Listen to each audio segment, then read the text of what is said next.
रियासत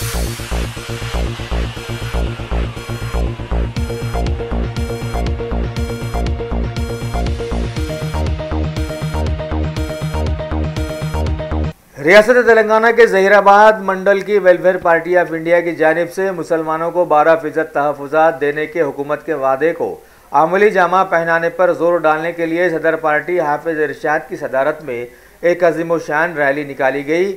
बताया गया है कि कांग्रेस की एमएलए डॉक्टर जे गीता रेड्डी की सदारत में निकाली गई इस रैली में टीडीपी टाउन प्रेसिडेंट भी शामिल हुए।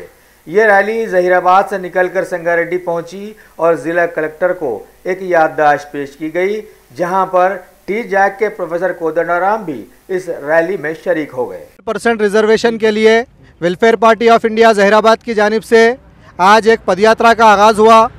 जहीराबाद से ये पदयात्रा संगारेड्डी कलेक्ट्रेट तक कल पहुंचेगी, जिसमें जनाब कोदंडाराम साहब भी इसके अंदर शामिल रहेंगे। हम इस पदयात्रा के ज़रिए हुकूमत तेलंगाना से, टीआरएस गवर्नमेंट से मुतालबा करते हैं कि 12% रिजर्वेशन का अपना वादा पूरा करे। आज तेलंगाना जब से बना है तब से गवर्नमेंट के आंकड़े के मुताबिक करीब 27,000 गवर्नमेंट जॉब्स दिए गए हैं।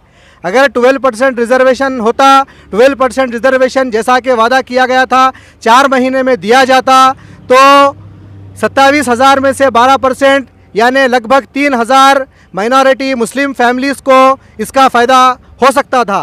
लेकिन हुकूमत तेलंगाना ने वही पुराना तरीक़ा अपनाया।